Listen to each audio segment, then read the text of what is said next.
Bienvenue à Ose ton monde. Euh, nous revenons en Corrèze et cette fois-ci, nous venons interviewer Margot Vaillant-Grevet. Bonjour Margot, Bonjour Corinne, comment ça va? ça Pas va trop très bien? stressé? Ok, Non, même pas. bah super. Margot, je viens à ta rencontre.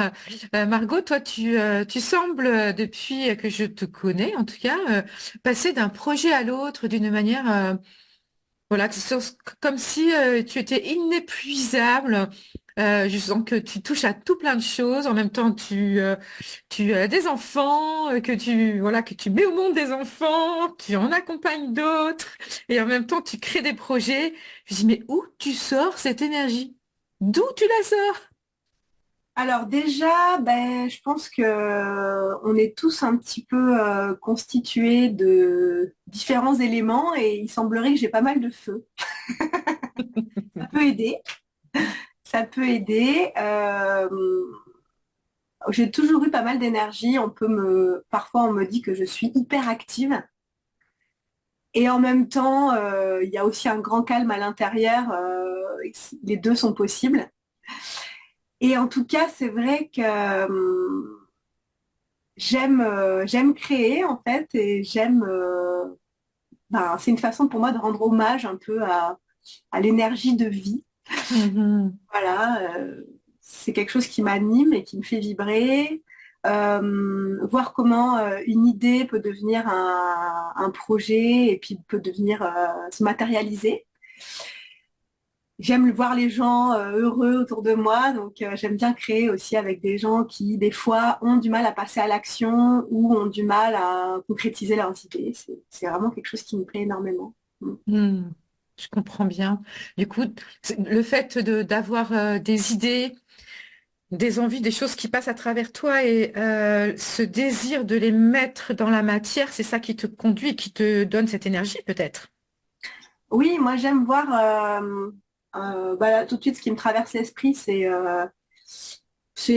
Gandhi, là, quand il dit, soyez le changement que vous voulez voir dans le monde.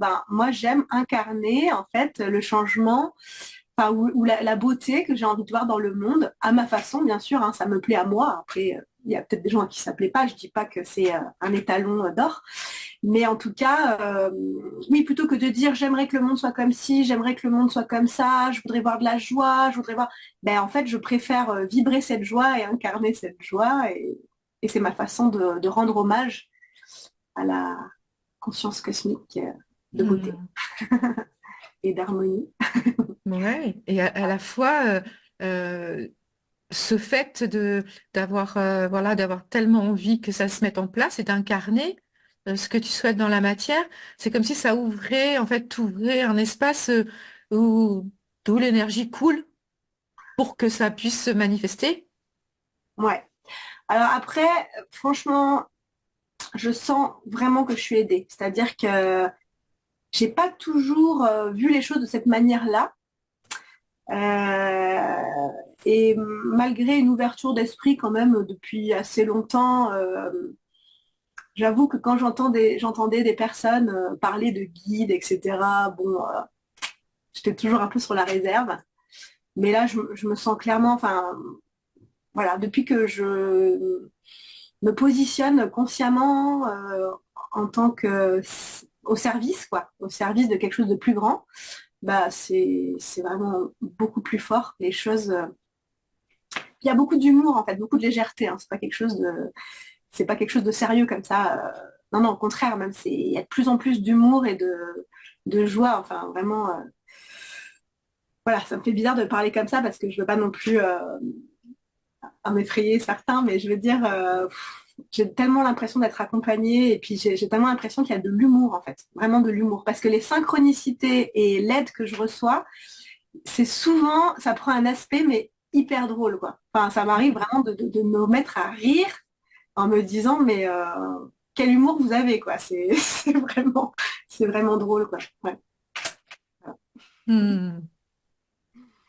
Tu sens que en fait lorsque tu as ces idées ou ces impulsions à l'intérieur de toi, il y a quelque chose en fait vient t'accompagner à travers des synchronicités, tu dis, à travers différentes choses qui se présentent dans ta vie pour que ça se manifeste d'une manière ou d'une autre.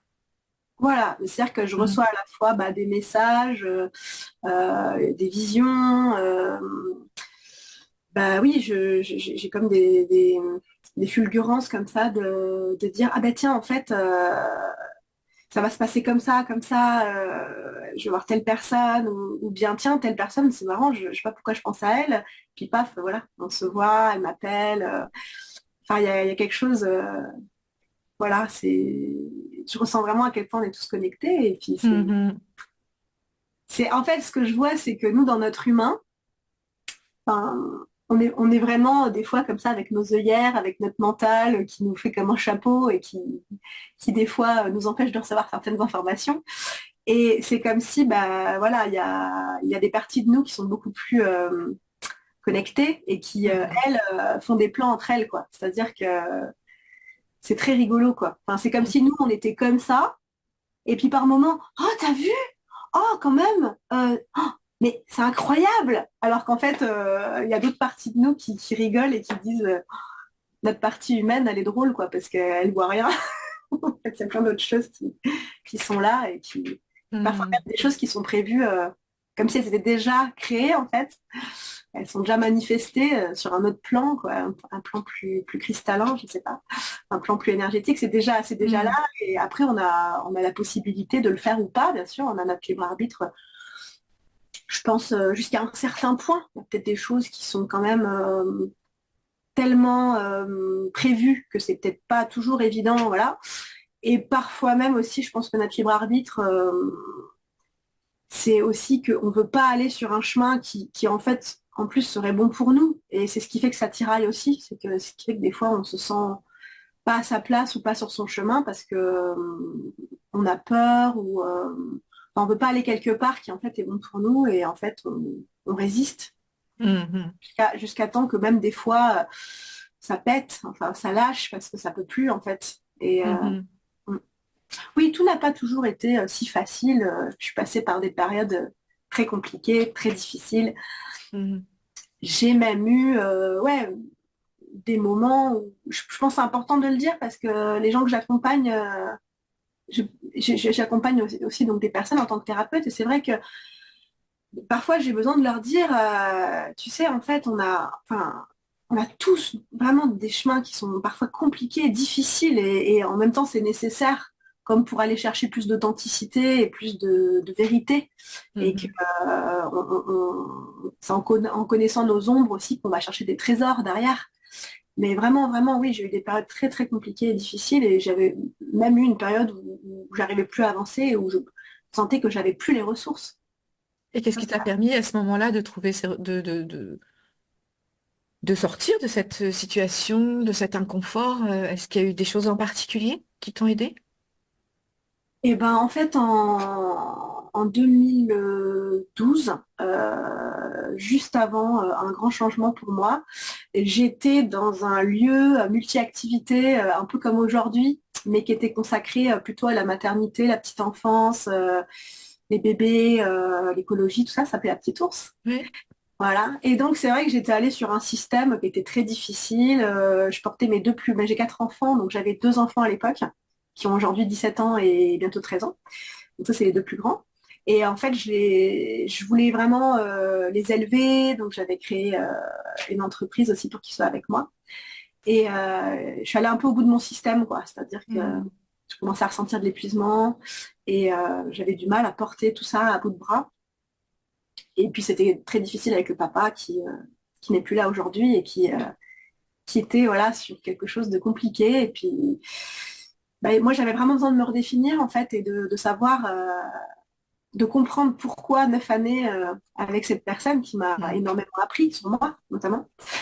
Et en fait, il y a eu comme un... De toute façon, c'était, comment dirais-je, cette image, quand on touche le fond de la piscine, là, il y avait pas d'autre possibilité que de réagir très fortement parce que sinon, bah, je sais pas ce qui aurait pu se passer, quoi. Mhm. Et c'est surtout pour mes enfants aussi, parce que mes enfants, voilà, mes enfants, j'ai dit, faut que je fasse quelque chose en fait. Même si en apparence, je paraissais peut-être très bien dans ma vie, c'était pas le cas en fait. Voilà. Et en fait, ben, je me souviens d'un espèce de déclic. Un soir où vraiment j'étais vraiment épuisée, et j'étais carrément allongée par terre en position fétale et je pleurais et je pleurais et je pleurais. Et puis en fait, il y a eu comme un espèce de choses assez étonnantes.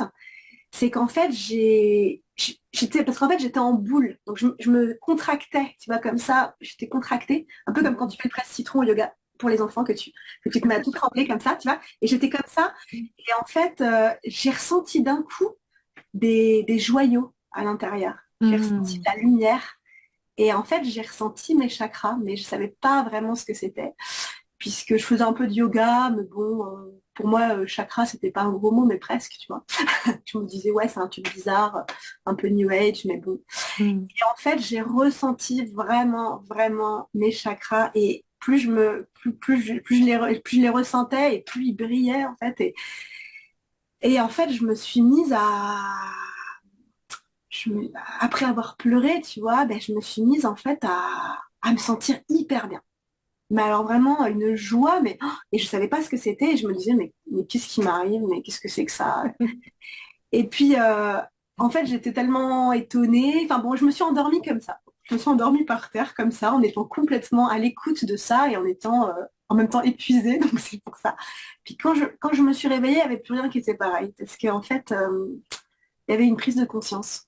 Je Hmm. me suis dit, en fait, la vie, c'est un magnifique cadeau. Et en fait, on ne sait pas forcément rendre hommage à cette beauté, parce que parfois, justement, l'illusion de la souffrance, eh ben, l'illusion, ça, qui peut ne pas paraître une illusion pour certaines personnes qui souffrent, bien sûr, mais il y a comme un déclic. Alors après, bon, je me suis intéressée, bon, bah, j'ai vraiment eu envie de m'intéresser au chakra, au système énergétique, à la méditation. Donc là, il y a eu vraiment un gros déclic. Petit à petit, je me suis dégagée de tout ce que j'avais construit en fait, parce que je sentais Hmm. qu'il fallait que je passe du temps dans la nature, il fallait que je garde une activité parce que j'étais seule avec mes enfants. Donc j'ai réussi à garder une activité rémunératrice, tout Mhm. en étant à la maison comme j'étais seule et sans aide. Donc j'avais besoin de pouvoir être disponible en cas de souci pour mes enfants. Et en fait, un élément très déclencheur aussi, ça a été donc bah, Vipassana, puisque en fait je suis partie en janvier 2014, 10 jours au centre Vipassana de Dhammamayī. Je me suis toujours intéressée à Bouddha, Gautama, sans savoir vraiment qui c'était.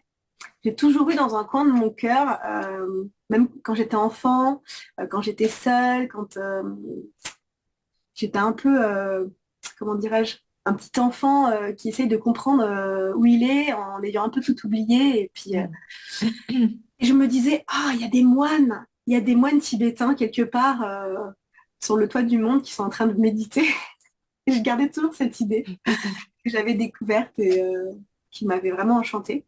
Et donc, en tout cas, 10 jours. Donc moi, je pratiquais quasiment pas la méditation. Et je me suis dit, je vais aller là-bas pour apprendre.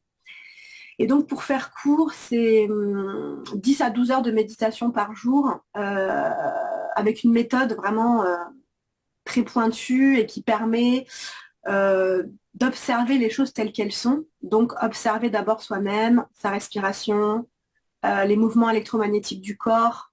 Et puis, petit à petit, on affine, on affine, on affine. On observe, on observe, on observe. Et en fait, ce qui s'est passé, c'est que, premièrement, ça m'a reconnecté à une joie qui est Mhm. bah, vraisemblablement la joie qui porte le monde, quoi, l'amour qui porte le monde, malgré le chaos apparent à des moments, surtout au pays des humains, parce que dans la nature, c'est pas la même chose. Et alors, bah, après, ce qui s'est passé, c'est que voilà, bon, moi, quand j'étais enfant, en fait, j'avais des perceptions. Alors, bon, faut savoir que je viens d'une famille où il n'y a que des médecins, aussi bien mes parents, mes grands-parents, mes oncles, mes tantes, même mes grands-mères. Mes deux grands-mères étaient médecins, les quatre enfants. Euh, Elle venait pas du tout d'un milieu forcément aisé, hein, c'était pas du tout ça, hein, il y avait eu comme une échelle sociale, on va dire, à leur génération à elle. Mhm. Sinon, c'était voilà, des gens très simples. Et moi, ma mère était donc, enfin, est toujours pédopsychiatre et mon père ophtalmo à la retraite. Et donc moi, enfant, je voyais les auras Mhm. et je voyais les défunts. Et donc en fait, vraiment, je me suis sentie très très seule avec ça parce que tout le monde me disait dans ma famille, écoute Margot, vraiment, là, ça va pas quoi, ça va pas. Mhm. Alors, tu as le droit de t'amuser, tu as le droit mais il faut quand même que tu comprennes que c'est pas la réalité parce que sinon, Tu vas te perdre sinon. Mais oui. voilà. Puis j'ai commencé à faire le lien petit à petit que ma mère, elle était pédopsychiatre, que donc elle travaillait, bon, surtout avec des enfants autistes et psychotiques, hein, mais à l'époque, elle était encore étudiante quand j'étais petite et elle travaillait parfois dans un hôpital psychiatrique. Donc j'ai fini par faire le lien entre folie, camisole. Bon, on va dire que tout ça s'est refermé. Tu m'étonnes, la trouille de fou. J'ai eu peur, j'avoue, j'ai eu peur. Je faisais des Ouais. cauchemars. Je faisais des cauchemars et vraiment, bon, j'ai eu besoin de tout fermer. Tu vois, quand j'étais dans la rue, parfois je faisais comme ça et ma mère me disait, mais qu'est-ce que tu fais? Et puis Mhm. vraiment, je prenais des fois des moments, je m'arrêtais, puis je lui disais, attends, j'ai besoin de... En fait, c'était avec... Bon, est-ce que je sais maintenant avec le troisième œil, mais bon, à l'époque, je lui disais, attends, j'ai besoin de visualiser quelque chose par rapport à la personne. Et elle me disait, mais qu'est-ce que tu fais? Et je lui disais, je coupe les fils de gruyère parce qu'on a croisé quelqu'un et moi, en fait, son regard, je suis partie complètement avec la personne et je me sentais complètement à côté de mes pompes. Des fois, j'arrivais pas à avancer, à marcher. Mhm. Je m'asseyais sur un banc à l'âge de 5 ans, tu vois, 5 ans sinon. Enfin bon, bref, donc tout ça s'est refermé. Et, quand je suis ressortie de Vipassana, eh bien, tout s'est rouvert petit à petit. Mhm. Donc, alors après, je suis pas une enfant de 5 ans, je suis une adulte de 43 ans. Peut-être ça joue. Il y a aussi mon respect des personnes. Donc, si tu veux, ce que je peux voir d'une personne, je le vois dans un milieu confidentiel et uniquement quand la personne me le demande. Ça, c'est quelque chose de très important. Donc, on va dire qu'on a plusieurs modes. De la même façon que on est un peu des radios et qu'on va modifier en fait le canal et la fréquence pour capter différentes informations. Voilà, on peut capter Nostalgie, on peut capter France Inter ou Info, je sais pas quoi. Et puis on peut capter aussi, bah, ça tu le sais très bien parce que tu travailles avec ça, mais voilà, c'est pour définir un peu Mhm. ce dont je parle. C'est bien que tu le fasses. Voilà. Et donc, de la même manière, je peux être tout à fait en mode humain, c'est-à-dire sur le calibrage des fréquences, puisque tout est électromagnétique dans l'univers et que tout est énergie. Donc, moi, j'aime bien citer Einstein parce que je me dis comme ça va, si je cite Einstein, c'est OK, il est quand même reconnu comme scientifique. Et donc, tout est électromagnétique dans l'univers et en fait, on va percevoir par nos cinq sens d'une façon assez calibrée. Mettons qu'on va voir des infrarouges aux ultraviolets avec comme ça, en termes de fréquence, ça peut être des couleurs, ça peut être des sons, ça peut être en fait voilà, tout ce qui est fréquence peut être perçu par le toucher ou le clair ressenti, faire quelque chose de plus subtil. Et donc ce que je veux dire, c'est que en fait, quand je me mets dans un état pour percevoir des informations avec une personne qui me le demande, en fait, tout simplement, je vais changer un peu mon réglage, quoi. Donc, on peut appeler ça état de conscience modifié ou, enfin voilà, toujours est-il que état médiumnique ou, voilà. Donc, en fait, tout simplement, des fois, on me demande, oh, alors attends, là, tu vois mon aura, mais je dis, ben non, pas du tout. Enfin, en fait, là, je suis juste en train d'écouter ce que tu as envie de me dire et puis je vais pas m'amuser à regarder des informations sur toi dans ton intimité. Alors, sauf, j'avoue, quand vraiment, par exemple, j'adore les formations. Donc, en fait, je suis toujours un peu en train de me former. Et depuis des années, en fait, voilà, je pars régulièrement en formation. Et parfois, tu as l'enseignant, celui qui est dans la position de l'enseignant pour ce moment, qui est sur fond blanc, par exemple, ou sur un mur blanc, ou un écran de projection, des choses comme ça. Et même si les habits modifient les lumières, parce que ça agit un peu comme des gélatines, tu sais, comme au théâtre. En fait, quand tu as le projecteur, si tu mets un filtre Mhm. bleu, un filtre rouge, forcément, les habits vont changer la couleur de Mhm. l'aura. Mais n'empêche qu'il y a quand même des choses très, très belles. C'est beau à regarder comme un lever de soleil ou un coucher de soleil, quoi. Donc, quand tu regardes, tu fixes pendant des heures une personne et que de toute façon, elle est là avec son grand cœur et qu'elle est là pour te transmettre des choses et tu vois pas forcément des informations en termes de son histoire, de sa personnalité, mais tu peux voir juste des couleurs et c'est très joli. Donc, En voilà, termes de fréquence, du coup. Ouais, c'est juste ça. d'accord. C'est juste ça. Ok. Je m'autorise Donc, à tu as regarder. retrouvé, en fait, toutes ces aptitudes que tu avais étant enfant, tu as reconnecté avec, et là, maintenant, ça a pris une place beaucoup plus importante que le reste. Parce que c'est vrai que tu étais dans beaucoup de choses en même temps et tu continues d'être souvent dans plusieurs domaines différents. Est-ce que ce domaine spirituel, thérapeutique a pris plus de place maintenant? En fait, ça, je peux pas dire parce que c'est en perpétuel mouvement et euh, c'est pas linéaire. Et puis, enfin voilà, ça dépend des rencontres, ça dépend des moments, ça dépend. Voilà. Il y a des jours, comment dirais-je? Oui, effectivement, on a un lieu qui est quand même lié à la saisonnalité. Oui. Donc j'ai plus de temps pour, enfin actuellement, parce que la vie change, hein, la vie est que changement, donc je sais pas ce qui va se passer par la suite, mais pour l'instant, on s'est installé donc à Gimel-les-Cascades en Corrèze, donc dans un très très joli lieu qui est vraiment magnifique avec une nature sublime. C'est un lieu qui est vraiment idéal pour se reconnecter à la nature, à la beauté, et il y a beaucoup de choses au niveau vibratoire, bien sûr. On est dans une maison depuis 3 ans et demi qui nous permet en fait de concilier beaucoup de choses. On est donc en plein milieu du village, en face de l'église. On a une très grande maison qui était en fait un hôtel pendant très très longtemps. Mhm. Et ce lieu nous permet à la fois d'élever notre famille, dans nos 4 enfants. Ça va de 17 ans à 2 ans et demi. Yes.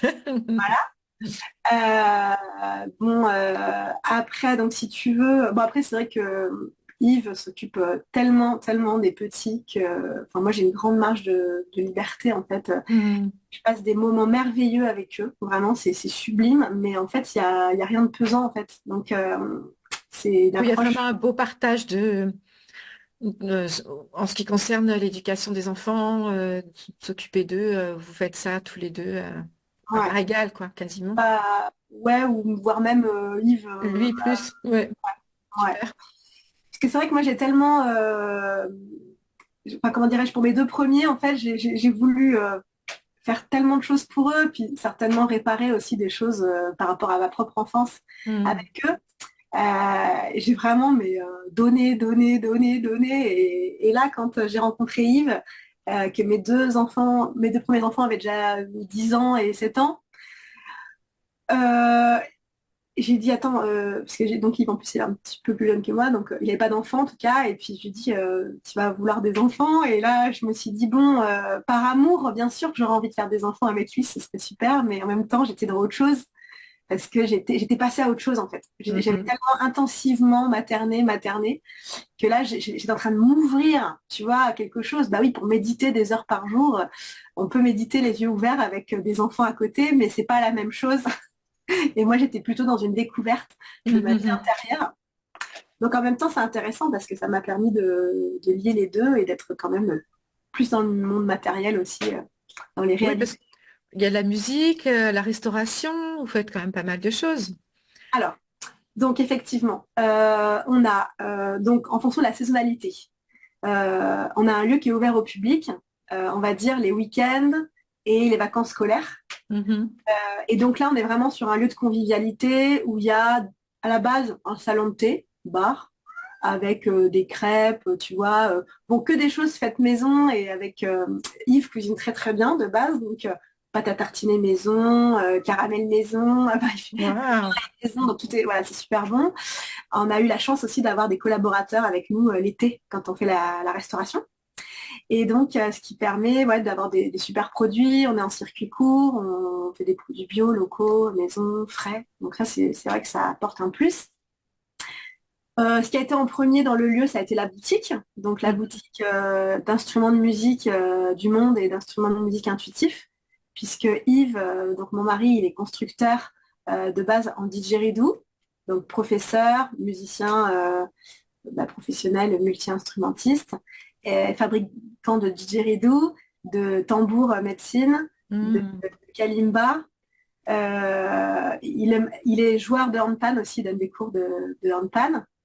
Et il aurait aimé les construire, mais bon là, on ne peut pas à la fois construire des handpans. Il y en a pour à peu près un mois de fabrication. Suivant les étapes, on peut en fabriquer deux en même temps, mais on ne pourrait pas faire tout ce qu'on fait aujourd'hui, Mhm. les handpans. Donc on a un constructeur attitré qui est génial, qui est pas loin d'ici, et lui fabrique, et nous on fait les stages et les cours, et on vend les instruments. Donc, on a aussi d'autres fabricants, par exemple les bols chantants, les bols en cristal. Donc, on a différents fabricants artisans Et autour de toi, nous. tu t'es mise à jouer aussi?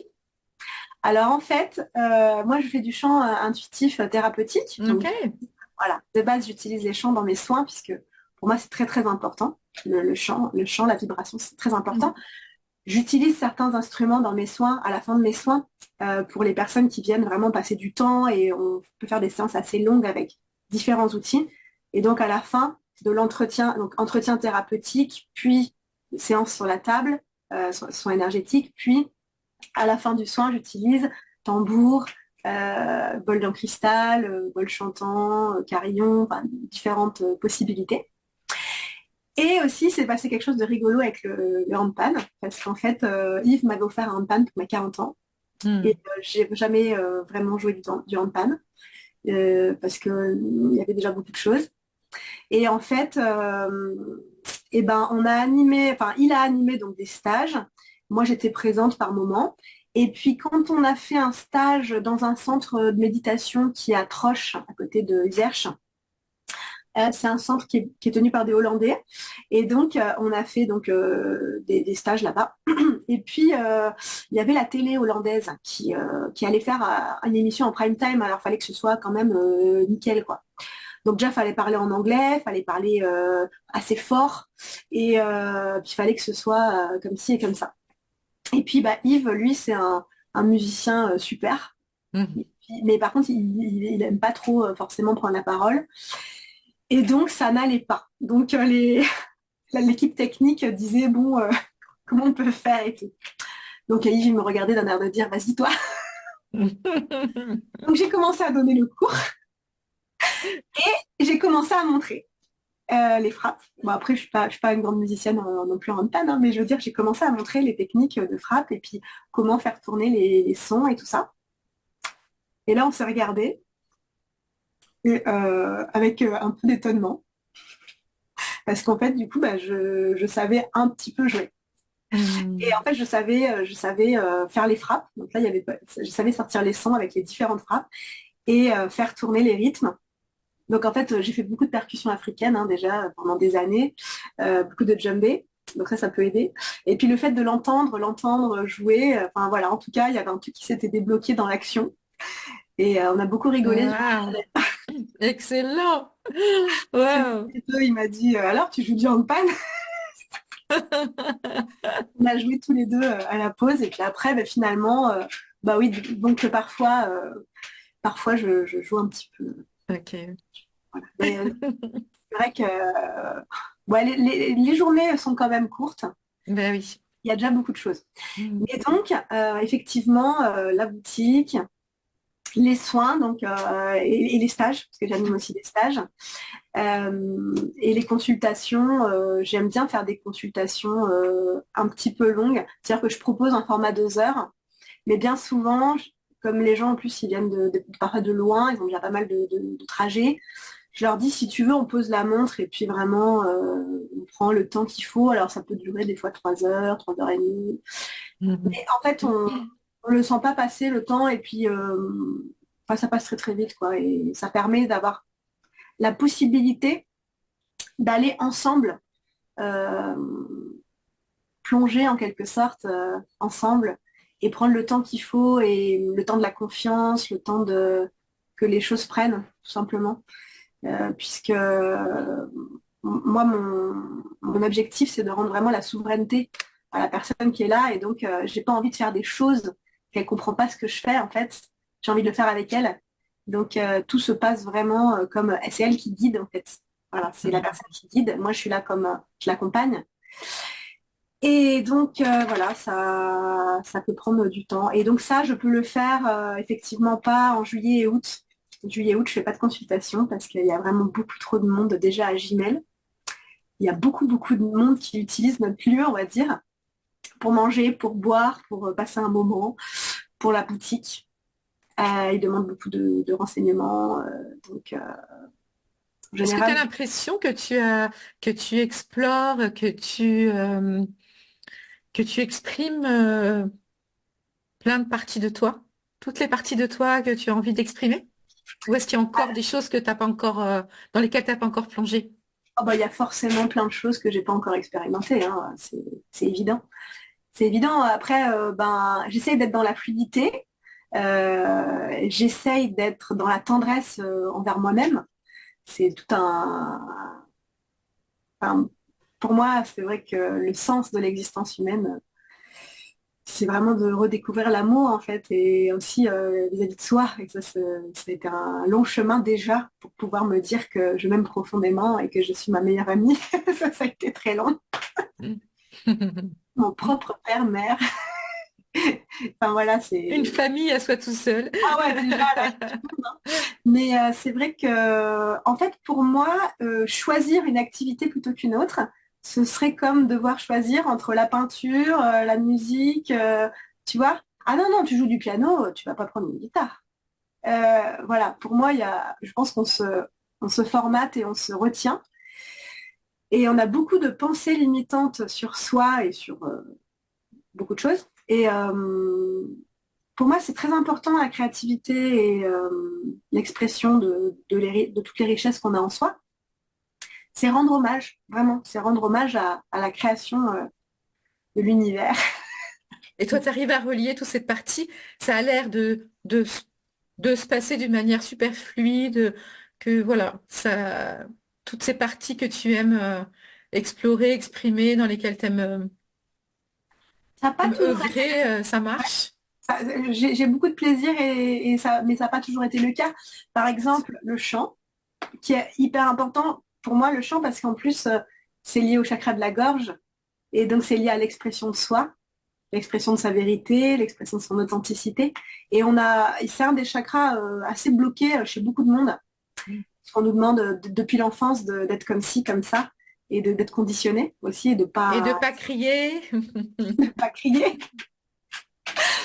Et donc, en fait, j'ai commencé le chant assez tôt, et j'ai fait du chant lyrique, pas mal.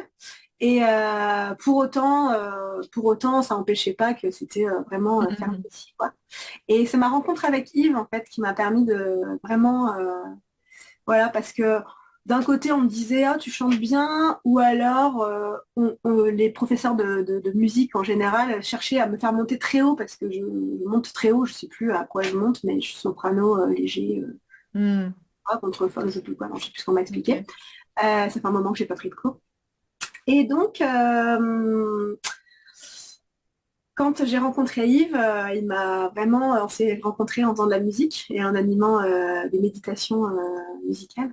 Et donc, il me disait, allez, vas-y, on fait de la musique et tout. Puis, il m'a mis en confiance et Mhm. j'avais pas peur de casser les oreilles à quelqu'un, j'avais pas peur de prendre trop de place. Voilà, j'avais trouvé un compagnon de jeu exceptionnel. Donc, pour ça, c'est. Super. Ah ouais. Et vous arrivez à continuer cette complicité dans la création musicale et dans tout plein de domaines apparemment. Alors, en fait, en ce qui concerne la musique, on arrive, enfin, c'est pas qu'on n'arrive pas, mais en tout cas, on n'a pas fait le choix de caler vraiment dans l'agenda des moments parce que il y a déjà tellement de choses. Puis, je sais pas, c'est comme ça, c'est pas, il n'y a pas de vouloir Mhm. instaurer ça. Donc en fait, on se retrouve à jouer très spontanément. Donc jusqu'à présent, on est surtout dans de la musique spontanée et improvisée, puisqu'en fait, il suffit qu'on soit avec quelqu'un qui sort un instrument de musique ou alors on nous demande d'animer, par exemple, des sessions d'éveil musical dans des crèches ou dans un EHPAD. C'est là qu'on va faire de la musique ensemble, en fait. C'est-à-dire Mhm. qu'on va profiter d'un moment où professionnellement ou amicalement, on nous sollicite pour prendre ce temps ensemble. Mhm. On va pas forcément prendre le temps, tous les deux, de faire de la musique pour le moment, parce que on en a envie. Oui, bien sûr, ça va sûrement. Et voilà, il y a encore plein de moments à explorer.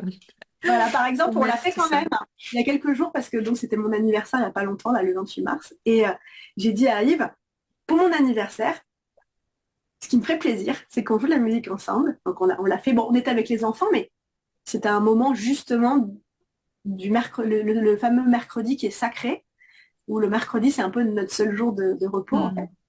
Et donc j'ai dit, j'aimerais bien qu'on sorte la Loop Station, je crois que ça s'appelle comme ça, tu sais, Ah qui oui, enregistre. oui, oui, oui. Et Tu fais un truc, tu joues un truc et puis ça joue en boucle. Ouais. on s'est amusé avec ça.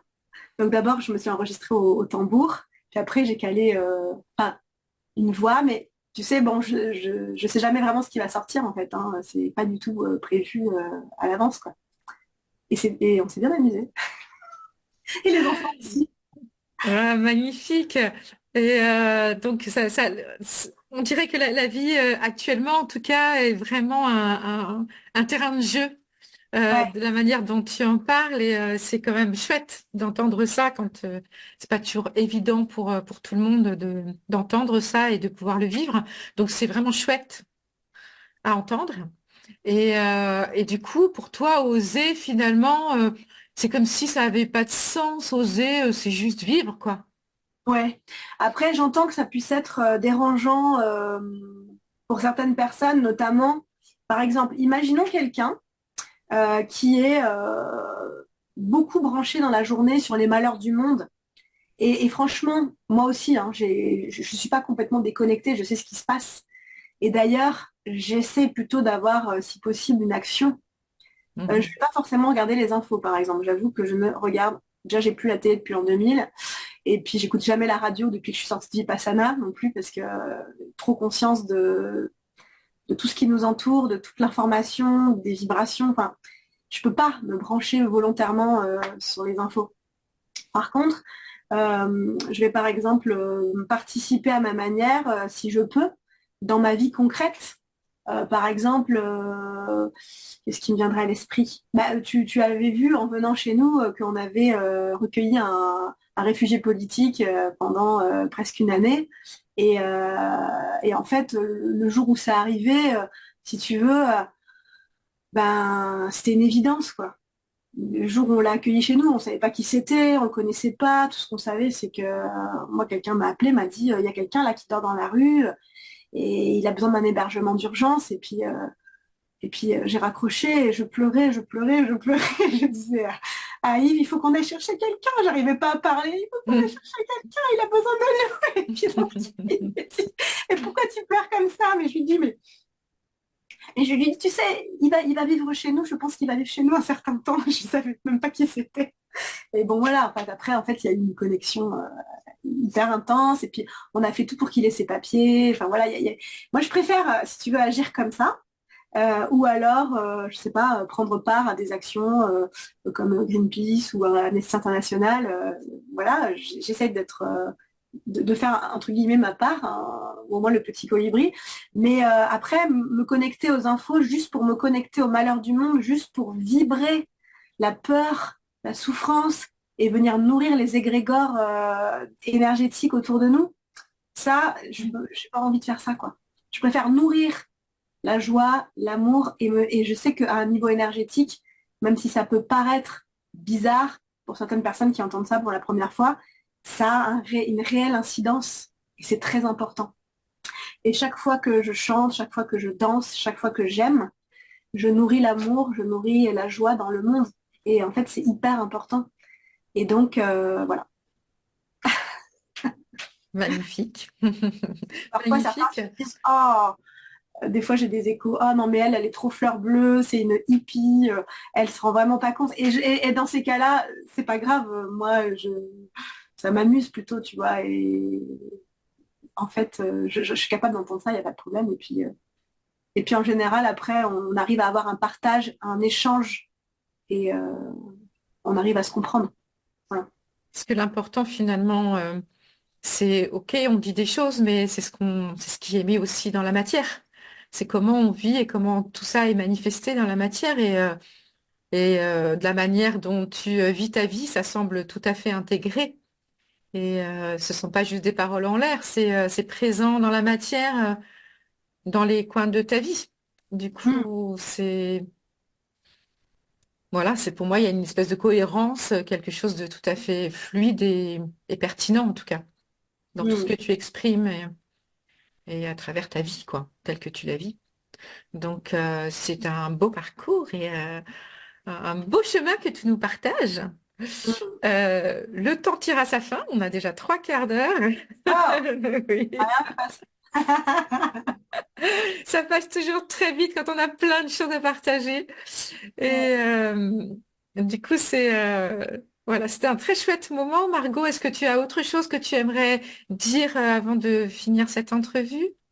Parce que je pense aux personnes qui éventuellement, des fois, disent, mais moi aussi, j'aimerais être heureux, moi aussi, mais j'y arrive pas, en fait, quoi. Et je sais pas comment je pourrais l'aider. Bah, peut-être, sinon, je l'invite à venir discuter autour d'un thé, et puis ce sera plus facile, parce que là, en deux phrases, j'y arriverai pas.